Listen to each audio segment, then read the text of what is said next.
저희들을 어둠 가운데 내버려 두지 아니하시고 저희들 찾아와 주시며 또 그리스도의 그 말씀으로 저에게 밝은 빛을 비추어 주셔서 저희로 하나님을 알게 하시고 또 어떻게 사는 것이 주를 기쁘게 하는 삶을 사는 것인지 우리에게 보여주시니 감사합니다. 하나님, 저희가 주의 말씀으로 훈계를 받으며 또 그 말씀으로 힘을 얻어서 우리의 삶을 주께서 기뻐하시는 산 제사로 드리기를 원합니다. 이 시간 주의 성령께서 저희들 지켜주셔서 이 말씀을 주의 깊게 들으며 또 그 말씀이 저희들의 삶 가운데 깊이 뿌리를 내려서 정말 주를 기쁘시게 하는 삶을 사는데 조금 더 부족하지 않도록 저희를 먹여주시며 입혀주시기를 우리 구주 예수 그리스도의 이름으로 간절히 기도합니다. 아멘. 유명무실한 기독교에 대해서 잠시 말씀을 드려보고 싶습니다. 유명무실, 유명이면 이름이 있다는 말이죠. 무실, 열매는 없다는 것입니다. 유명무실하면 이름은 있는데 들여다보면 속에 알맹이는 없는 그런 것을 말하는 것입니다. 아마 현대 교회의 그 상황이나 형편을 돌아보았을 때 아마 이 유명무실하다는 표현이 그렇게 틀린 표현이 아니라고 생각을 합니다. 영어로 이제 이거를 노미널리즘이라고 이렇게 부르는데요. 이 노미널이란 말인지 이름만 있다는 것입니다. 그래서 어떤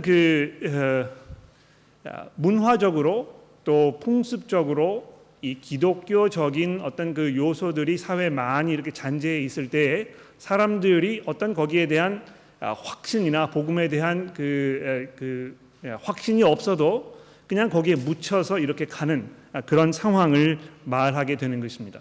호주에 이제 30년대, 40년대, 50년대 이런 그때를 돌아다 보면 교회에 일요일 날 가지 않는 것이 아주 이상할 정도로 모든 사람들이 이 기독교 문화에 젖어 있던 그런 때가 있었습니다. 그래서 어떤 그 신앙에 대한 확신이나 복음에 대한 그 헌신의 마음이 없어도 그냥 사회적으로 모든 사람들이 교회에 참여하고 있기 때문에 그것이 내 그 신앙을 이렇게 대변하는 것으로 정리되었던 그런 때가 있었던 것입니다. 그러나 60년대, 70년대를 지나면서 점점 이 세속화되어가는 사회가 이 목소리를 높이면 높이게 될수록 사람들이 어떻게 되었습니까? 이 성경에서 이야기하는 것이 별로 그렇게 설득력이 없고 또 이렇게 사는 것이 내가 살아갈 그 삶의 방향은 아니라는 생각이 들게 되고 이러면서 점점 이제 교회를 떠나게 되고 그래서 하얀 곡선을 그리던 교회가 요즘에 와서는 빈 자리가 굉장히 많고 이런 것을 우리가 보게 되는 것입니다. 한국 교회가 이제 대형화되어서 상당히 많은 사람들이 교회를 출석하는 그런 현상이 굉장히 오랫동안 지속이 되었습니다. 이 통계적으로 보게 되면 교회를 출석하는 한국의 그 인구 비율이 30여 % 가량 된다고 하는데요. 한국의 인구가 몇입니까? 5천만입니까? 여기에 30%라고 하면 상당히 많은 사람임에 분명합니다. 또 이 시드니 교계 교민 사회를 돌아보았을 때 여기에 교회의 어떤 그 영향력이나 교회를 출석하는 사람들의 숫자나 이런 것을 살펴보게 되면 교회가 상당히 많은 그런 영향을 사회에 미치는 것 같고 상당히 많은 사람들이 교회를 다니는 것 같고 이런 그 느낌을 우리가 받게 되는 것이죠. 그러나 그 실체를 우리가 들여다보았을 때 이 교회라는 그 집합의 실체를 들여다보았을 때 이것이 유명무실한 그런 상태에 있는 것은 아닌가, 이것을 우리가 조금 살펴볼 필요가 있다는 것입니다. 지금 여기에 앉아 계시는 분들 한 150여 명가량의 교우분들이 앉아 계시는데요. 우리가 여기를 잘 들여다보고 우리의 삶을 파악해보고 분석해보고 이렇게 적나라하게 이걸 들여다보았을 때 혹시 우리 가운데 어떤 이 유명무실한 그런 신앙의 모습으로 우리가 살고 있는 것은 아닌가, 이렇게 생각을 해보게 되는 것입니다. 교회가 이 세속화 그 물결에 점점 그 뒷걸음치면서 교회에 이제 어떤 현상이 벌어지고 있느냐 하면 펍 사이콜로지 그런 이야기를 들어보시는지 모르겠는데 한국말로 이제 표현을 하면 이 통속 심리학 이렇게 이야기를 할 수가 있을 것 같습니다. 그래서 어떤 전문적이지 않고 또 내용이 약간 그 저속하고 일반 대중이 뭐 이렇게 쉽게 공감을 느낄 수 있는 뭐 그런 것들이 이제 교회에 많이 자리하고 있다는 것입니다. 여러분 뭐 잘 아시겠지만 미국의 그 유명한 토크쇼 호스트 중에 오프라 윈프리라는 그 여자가 있습니다. 그 여자의 그 프로그램을 지금은 뭐 영향력이 많이 줄었습니다만 한참 인기를 끌었을 때 그 여자가 그 진행하는 프로그램을 이렇게 들여다보게 되면 항상 거기 그 전달되는 한 가지 메시지가 있는데 무엇입니까? 여러분들이 여러분 스스로에게 솔직하고 여러분의 내면을 들여다보면서 자기의 그 안에 있는 잠재력을 끌어다내고 여러분이 원하는 것과 여러분이 그 꿈꾸던 모든 것들을 정말 끊임없이 추구하게 되면 어느 시점에선가 여러분이 정말 여러분 필요한 그런 행복을 만들게 되고 만나게 되고 이것이 여러분의 삶을 윤택하게 할 것이라고 이렇게 계속 반복적으로 이야기하는 것입니다. 대부분의 교회들이 그런 면에서 이 통속 심리학의 영향을 굉장히 많이 받고 있는 것 같아요. 그래서 이 교회를 왔을 때도요, 어떤 그 하나님에 대한 회개와 하나님과의 관계의 회복과 믿음에 대한 그 확신과 이런 것이기보다는 어떻게 하면 우리가 우리 스스로의 어떤 그 가치와 또 우리의 꿈과 우리의 원하는 바와 이런 것을 현실화시켜가고 이것으로 하여금 우리가 삶의 행복을 느끼고 만족감을 느끼고 이렇게 될 수 있는가 이런 것을 자꾸 이제 교회에서 사람들에게 이야기하고 있는 것입니다. 그래서 이 회개와 순종의 변화는 없고 사람들의 그 잠재해 있는 욕심만 부추기는 그런 현상이 교회에서 아주 쉽게 일어날 수 있는 것입니다.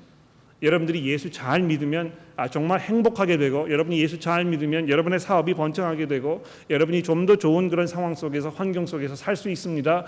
이렇게 어떤 그 우리 속에 내재해 있는 잠재력을 끌어내는 것이 마치 기독교 신앙의 핵심인 것처럼 이렇게 이해되는 그런 상황이 이제 교회 안에 상당히 만연해 있는 것을 우리가 보게 되는 것입니다. 유명무실한 그런 그 교회의 현상이 벌어지고 있는 것입니다. 제가 왜 이런 말씀을 드리느냐 하면 사도 바울이 이 고린도 교회에 편지를 썼을 때 이와 비슷한 그런 현상이 거기에 벌어지고 있었던 것입니다.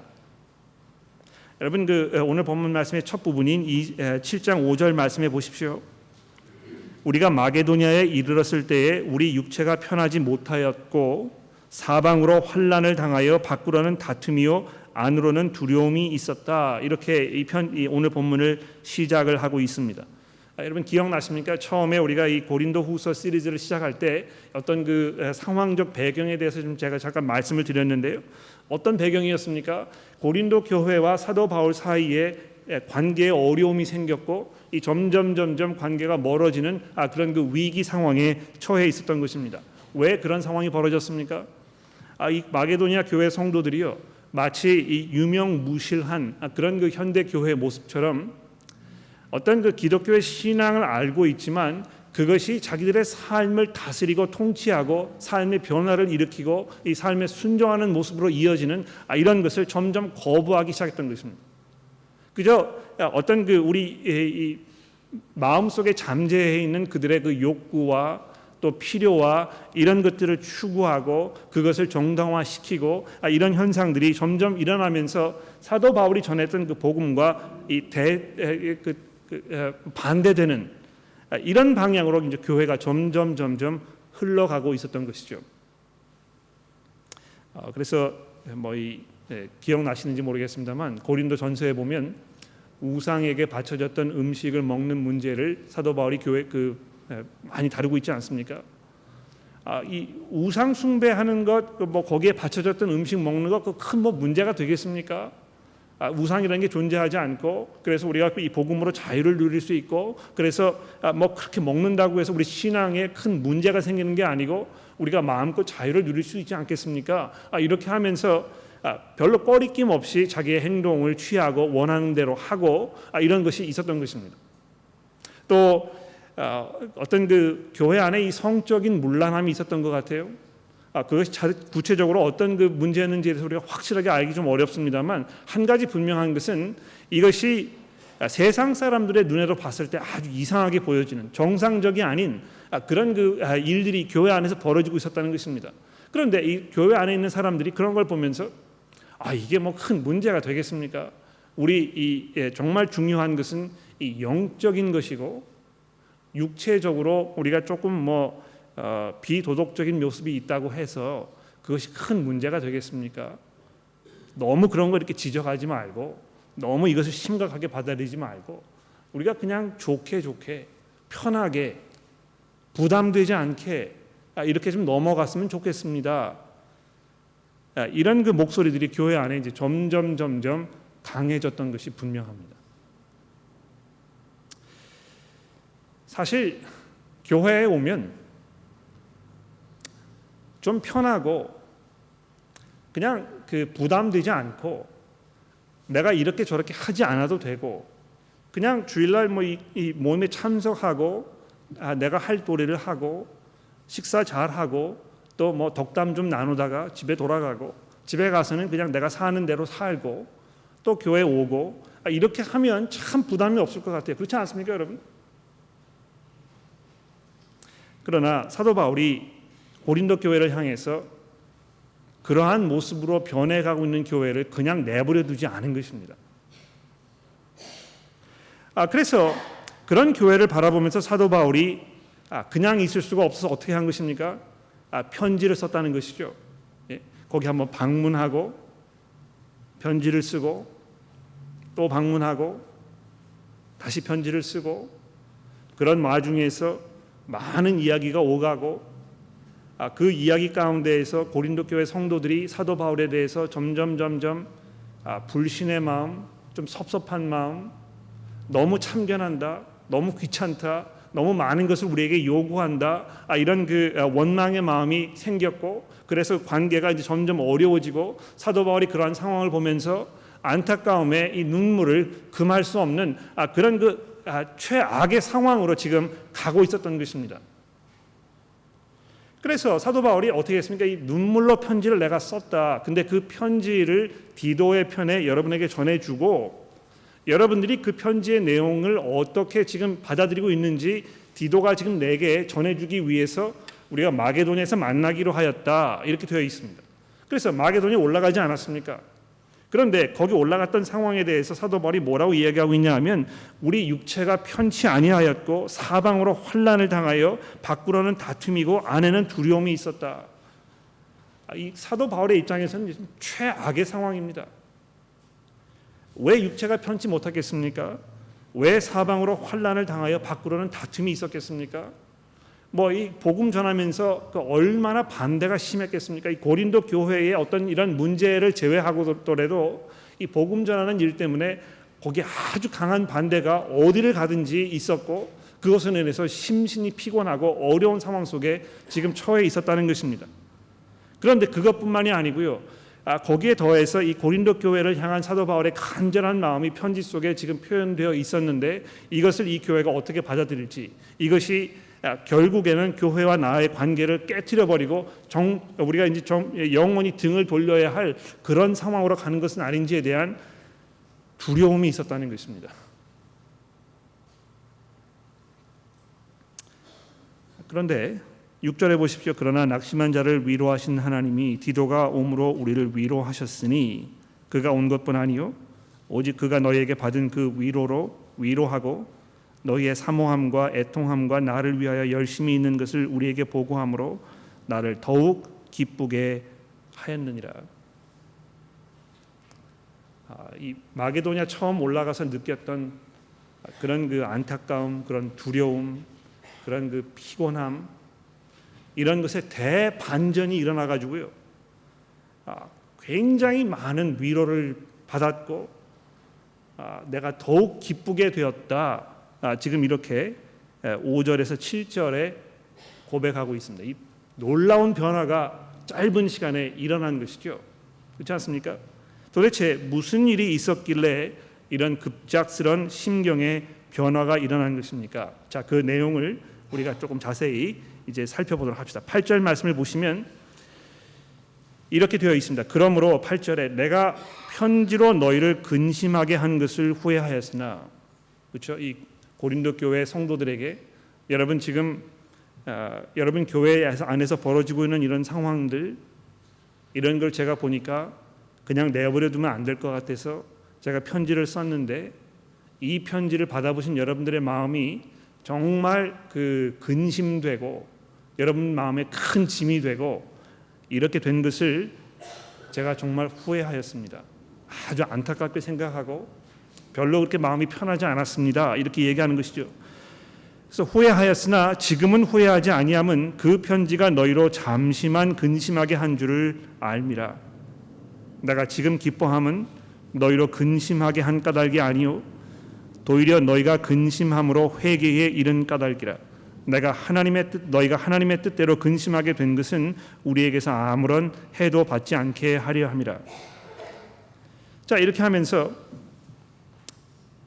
자기가 썼던 그 편지가 고린도 교회 성도들을 회개함으로 이끌었다고 이렇게 얘기하고 있습니다. 여러분 여기 보시면 사도 바울이 생각하고 있던 기독교의 신앙, 교회의 참 모습, 또 그가 기대하였던 바, 이런 것을 우리가 알게 됩니다. 그냥 부담감 없이, 관계에 어려움이 생김 없이 그냥 이렇게 부드럽게 넘어가는 그런 그 기독교의 신앙에서 이야기하지 않고요. 이것이 좀 어려운 상황으로 관계를 이끌어 나가게 되더라도 이 회개에 이르게 하는 이 회개함이 있는, 이것이 이 교회의 참 모습이라는 것입니다. 그 교회에 속해 있는 성도들이 회개할 부분이 있을 때에 이 회개를 이끌어내는 그러한 모습이 이 교회의 참 모습이라는 것입니다. 사도 바울이 그것을 그냥 간과하지 아니하고 그냥 넘어가지 아니하고 그것을 사람들로부터 끌어내는 데 있어서 필요했던 그런 그 수고와 어떤 그 아픔을 감수하는 그런 모습을 우리가 보게 되는 것입니다. 자, 그래서 이 회개로 이끄는 이런 근심이라고 이렇게 이야기하면서요, 9절 맨 마지막 부분에 되면 너희가 하나님의 뜻대로 근심하게 된 것이라고 이렇게 이런 표현을 쓰고 있습니다. 근심하는데 하나님의 뜻대로 근심하는 것입니다. 그것을 어떻게 이제 그 대조를 보이고 있느냐 하면 10절 말씀해 보십시오. 하나님의 뜻대로 하는 근심은 후회할 것이 없는 구원에 이르게 하는 회개를 이루는 것이요 세상 근심은 사망을 이루는 것이니라. 이렇게 하면서 하나님의 뜻대로 하는 그 근심과 세상 근심을 이렇게 지금 비교해서 지금 얘기하고 있습니다. 하나님의 뜻대로 하는 이 근심은 무엇입니까? 회개하여 구원에 이르게 하는 그런 근심이고요. 세상 근심은 무슨 근심입니까? 사망에 이르게 하는 근심이라는 것입니다. 제가 한때에는 이 구절을 이렇게 별로 주의 깊게 읽지 않으면서 이런 생각을 했었습니다. 여기 지금 사도 바울이 이야기하는 세상 근심이라는 것은 세상 일에 대한 근심을 말하는 것이다. 즉 의식주의 문제, 내가 뭘 먹을 것인가, 돈을 어디서 벌 것인가, 내 건강이 어떤 것인가, 이런 그 의식주의 문제, 이런 것에 대해서 근심하는 것은 그것이 다 소용없고 부질없는 것이고 이것이 결국은 사람들로 하여금 사망에 이르게 하는 그런 걸 말하는 것이다. 이렇게 제가 생각을 했던 것입니다. 사실 그렇지 않습니까? 이 교회에 오시는 많은 분들도 많은 그 근심과 걱정을 안고 사는 것 같아요. 얼마나 근심 걱정거리가 많습니까? 경제적으로, 관계적으로 많은 문제들이 우리로 하여금 근심하게 하고 마음에 짐이 되고 어렵고 복잡한 문제가 많고 그런 것입니다. 오늘도 제가 저쪽 센토머스 교회에 아침에 갔는데 어떤 분이 저에게 오셔서 자기가 정말 지금 현재 경제적으로 어려운 상황에 있다는 그런 하소연을 하시고 어떻게 좀 도와줄 수 없겠느냐고 말씀하시고 이런 이야기를 들으면서 굉장히 마음이 아픕니다. 그렇지 않습니까? 사도 바울이 그걸 이야기하는 줄 알았어요, 제가. 그러나 이거 잘 보시게 되면 지금 그런 근심을 이야기하는 것이 아니고요, 하나님의 뜻대로 해서 구원에 이르는 회개에 이르게 하는 근심과 그렇지 않은 근심을 얘기하는 것입니다. 즉 다시 말해서 내 삶 속에 하나님의 뜻과 하나님의 말씀에 부합하지 않는 면이 있을 때에 이것을 두 가지 방법으로 우리가 접근할 수 있다는 것입니다. 한 방법은 무엇입니까? 하나님의 말씀을 잘 듣고 그 말씀이 우리 가운데 있는 우리의 죄를 드러내었을 때 거기에 믿음과 순종과 회개로 반응하고 그러므로 인해서 결국에 하나님께로 돌아서게 되고 그것이 우리로 하여금 구원에 이르게 하는 것입니다. 그러나 이 세상적인 근심은 뭘 말하는 것입니까? 회개하지 않는 것입니다. 그냥 어떤 우리가 그 저지른 이 죄의 문제에 대해서 약간 편치 않은 마음이 있기는 하지만 그냥 넘어가는 것입니다. 내가 여기에 대해서 어떤 결단을 내리고 회개하여서 방향 전환을 하고 삶을 고치고 이렇게 하지 않는 것입니다. 약간 꺼리끼는 마음이 있지만 그냥 눈 감고 넘어가는 것입니다. 이런 일이 계속 반복되는 것입니다. 그것이 어떤 결과를 초래하는 것입니까? 우리로 하여금 사망에 이르게 하는 것입니다. 여러분, 이 사도 바울이 지금 여기서 이야기하는 이 기독교 신앙의 그 실체는 무엇입니까? 우리가 하나님의 말씀을 들었을 때에 그 말씀에 대해서 우리가 어떤 결정을 내릴 것인가, 지금 이걸 깊이 생각해 보라고 지금 요구하고 있는 것입니다. 여러분들께서 교회에 오셨을 때에 또 개인적으로 성경을 읽으실 때에 이 말씀을 읽으시면서 이것이 지금 내 삶 속에 무엇을 요구하고 있는 것인가, 이거 생각해 봐야 되지 않겠습니까? 그런데 설교를 들으시면서도 성경을 읽으시면서도 지금 오늘 점심은 무엇인지, 또 이제 다음 내일 직장에 돌아가면 해야 될 일은 무엇인지, 이런 거 생각하고 다음에 돌아올 휴가가 어디로 갈 것인지 이런 걸 생각하고 빨리 설교가 끝났으면 좋겠다고 얘기하시고 꼬박꼬박 졸기도 하시고 아무런 그 감흥도 없고 그냥 넘어가는 것입니다. 복음의 능력을 자꾸 빼앗아 가는 것이죠. 어떤 그 초롱성을 이루고요, 하나님의 말씀이 내 삶에 뚫고 들어와서 나의 삶 속에 변화를 일으키고 내가 그 말씀으로 회복되고 그 말씀에 순종하고 그 그리스도를 닮아가는 삶을 살아가는 그 삶의 진전이 없도록 마음의 문을 굳게 닫아버리는 것입니다. 그래서 약간 꺼리끼는 마음은 있지만 회개는 없습니다. 그냥 내가 사는 대로, 내가 살아온 방식대로, 내가 가지고 있는 사고 방식대로 그것을 고집하면서 끝까지 가는 것입니다. 고린도 교회가 그렇게 할 수 있었을 것입니다. 그렇지 않습니까? 지금 왜 이런 이야기를 우리에게 하는 것이냐? 너무 무리한 요구를 우리에게 하는 것이 아니냐? 좀 back off, 좀 가만히 계시라고 이렇게 이야기할 수 있을지 모릅니다. 그러나 어떻게 되었습니까? 11절에 보십시오. 보라, 하나님의 뜻대로 하게 된 이 근심이 너희로 얼마나 간절하게 하며 얼마나 변증하게 하며 얼마나 분하게 하며 얼마나 두렵게 하며 얼마나 사모하게 하며 얼마나 열심히 있게 하며 얼마나 벌하게 하였는가. 여기 이제 여러 가지 것들을 사도 바울이 지금 열거하고 있습니다. 이거 우리가 하나하나 들여다보면서 지금 어떤 변화에 대해서 이야기하는지 제가 설명을 드릴 수 있습니다만, 중요한 것은 무엇입니까? 사도 바울의 이런 그 편지를 받고 자기네들이 회개해야 할 것이 있다는 것을 분명하게 알게 되었을 때에 그냥 가만히 앉아있지 않았다는 것입니다. 하나님의 은혜 가운데에서 성령의 능력으로 그 말씀을 듣고 나서 그것이 그들의 삶 속에 강하게 작용하여서 돌아서게 했다는 것입니다.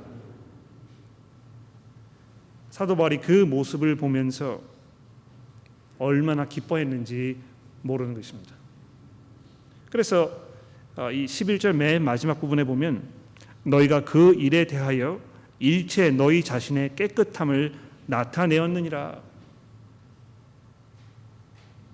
그래서 12절에 보십시오. 그런즉 내가 너희에게 쓴 것은 그 불의를 행한 자를 위한 것도 아니요 그 불의를 당한 자를 위한 것도 아니요 오직 우리를 위한 너희의 간절함이 하나님 앞에서 너희에게 나타내게 하려 함이라. 이로 말미암아 우리가 위로를 받았고 우리가 받은 위로에 디도의 기쁨으로 우리가 더욱 많이 기뻐함은 그의 마음이 너희 무리로 말미암아 안심함을 얻었음이니라. 여기 보십시오. 교회 안에요 불의를 행한 사람이 있었던 것입니다. 예? 여기 12절에 보시면 너에게 쓴 것은 그 불의를 행한 자를 위한 것도 아니요. 그래서 이 가해자가 있었던 것입니다. 또 그 불의를 당한 자를 위한 것도 아니요. 어떤 그 피해를 당한 사람이 있었던 것이죠. 여기 이제 뭐 그 많은 어떤 그 논란이 있습니다만 제 생각에는 여기 그 불의를 당한 자, 불이익을 당한 사람이 사도 바울 자신을 얘기하는 것 같아요.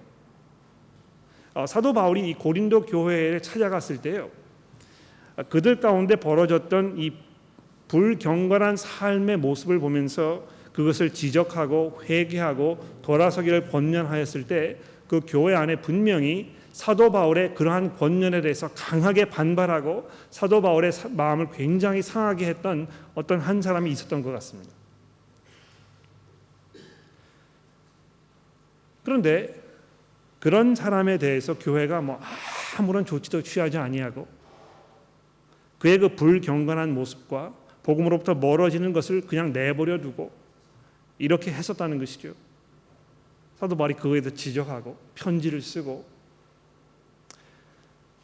그러나 결국 고린도 교회가 그 편지를 받아보고 회개하고 사도 바울과 관계를 회복하게 되는, 그것을 통해서 사도 바울이 우리가 하나님께로부터 깊은 위로를 받았다고 지금 고린도 교회 성도들에게 편지하고 있는 것입니다.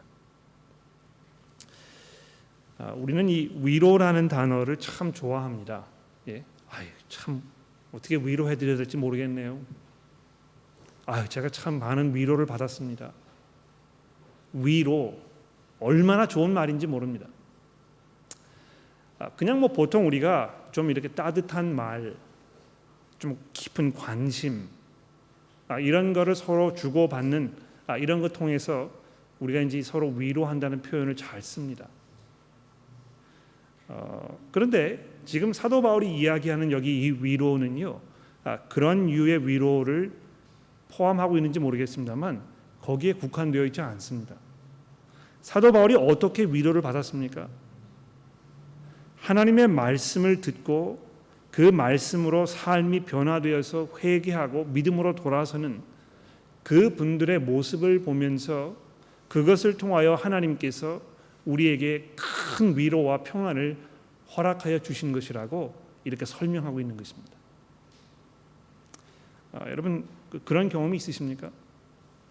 삶에 지치고 복잡하고 마음에 여유가 없고 막 이렇게 지지고 볶다가 교회에 왔는데요, 교회 안에서 정말 복음을 받아들이고 삶이 변화되는 어떤 교우 한 분의 모습을 보면서, 그렇지,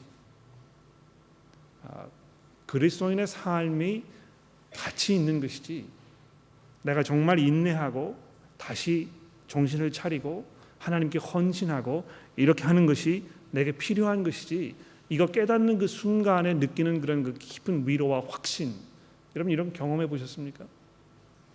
교회를 뭐 생전 다녀보지 못한 어떤 사람이 교회에 와서 복음을 듣고 죄의 문제를 깨닫고 그리스도께 헌신하기로 작정하고, 처음에는 뭐 성경을 잘 모르고 기독교 신앙이 무엇인지 잘 모르고 그냥 뭐 왔다 갔다 하는 것처럼 보였는데, 이 사람의 삶이 점점 변화되고 그리스도의 형상으로 변화되어가는 그런 모습을 보면서 마음속에 깊은 위로와 확신과 평안을 누려보신 적이 있습니까? 그런 위로를 말하는 것입니다. 제가 오늘 설교의 그 제목을 교회의 참 모습이라고 이제 적어 드렸는데요. 이 본문 말씀이 이야기하는 교회의 참 모습이 무엇입니까, 여러분? 그냥 뭐 많은 사람들이 오는 와서 서로 덕담하고 부담 없이 즐기고 뭐 이렇게 가는 그런 걸 말하는 것입니까? 그렇지 않습니다. 사도 바울이 이야기하는 교회의 참 모습은 무엇입니까? 하나님의 말씀을 듣고 그 말씀에 아주 민감하게 반응하고 우리의 삶 속에 회개가 필요할 때에 서슴없이 그 말씀을 의지하는 모습으로 돌아서는 그러한 모습을 보면서 성도들이 정말 마음속에 큰 위로를 받고 격려가 되고 서로 인커리지하는 그런 모습을 지금 말하고 있는 것입니다. 이것이 그냥 일반적으로 교회를 왔다 갔다 하고 뭐 사회적으로 교회가 좀 영향력을 보이는 것 같고 사람들이 뭐 이렇게 나 어느 교회 다닙니다 뭐 이렇게 자랑스럽게 얘기하고 그런 것과 상당한 거리가 있지 않습니까? 여러분 복음의 능력을 믿으십니까? 그 복음이 선포될 때에 주의 성령께서 그 말씀으로 우리 믿는 사람들의 마음 가운데 강하게 역사하셔서 우리로 하여금 믿음과 회개를 끌어내고 우리가 변화되고 그리스도께 의지하게 되고 그분의 말씀에 순종하게 되고 정말 그분을 기쁘시게 하는 삶을 살겠다는 이 변화가 끊임없이 일어나는 그런 교회의 모습으로 우리가 가야 되지 않겠습니까? 저희 교회의 모습을 돌아봅니다. 여러분들의 삶 가운데 하나님의 말씀이 회개를 요구하는 그런 부분이 있습니까? 저는 있습니다. 이 성경을 읽고 뭐 다른 성도분들과 이야기하고 이렇게 하면 할수록 내가 돌아서야 할 이런 부분들이 점점 보이기 시작하는 것입니다. 우리 가운데 그러한 작업이 꾸준히 끊임없이 일어나야 할 것입니다. 주의 말씀에 귀를 닫고 이것이 나와는 직접적인 상관이 없는 것인 것처럼 그냥 이렇게 묻어가는 그런 삶을 살면 결국에는 복음을 부인하는 것이고 그 결과는 아주 뻔합니다. 사망에 이르는 것입니다. 기도하겠습니다.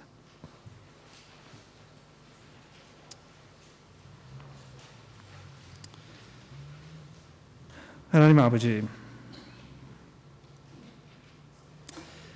오늘 아침에 저희가 저의 모습을 돌아봅니다. 그저 우리가 우리의 생활에 너무 몰두하고 있어서 주의 말씀이 우리의 삶 가운데 무엇을 요구하고 있는지 우리가 이 말씀을 어떻게 받아들여야 할지 또 그것을 이해하고 받아들였을 때에 우리의 삶 속에 어떤 변화가 일어나야 할지 우리가 무엇을 회개해야 될지 이런 것을 생각할 겨를도 없이 또 생각하기 원치 않는 그런 모습으로 그냥 묻어가고 있는 건 아닌지 돌아보게 됩니다. 하나님 주의 성령께서 저희들을 그냥 내버려 두지 마시고 주의 말씀으로 저희를 강하게 입혀주시며 질책하여 주시고 입혀주셔서 저희들로 하여금 주께서 보시기에 합당하며 주를 기쁘시게 하는 삶을 사는데 최선의 노력을 다하는 주의 성도로 저희를 이끌어 주시기를 간절히 기도합니다. 하나님 아버지, 주변에 죄의 문제로 고민하고 있는 형제 자매를 보았을 때 죄 가운데 빠져 있는 형제 자매를 보았을 때 저희가 눈 감지 아니하고 무관심으로 지나가지 아니하고 그들을 위해서 기도하며 그들에게 찾아가서 권하며 주의 말씀으로 권면하고 그리스도께 돌아설 수 있도록 하나님 저희가 그 어려운 일을 감당하는 주의 백성들이 되게 도와주옵소서. 그래서 우리가 조금 불편하더라도 우리의 마음에 이 거북한 것들이 생기더라도 경건한 것을 그 무엇보다 중요하게 여기는 그런 교회가 될 수 있도록 저희를 도와주시기를 우리 구주 예수 그리스도의 이름으로 간절히 기도합니다.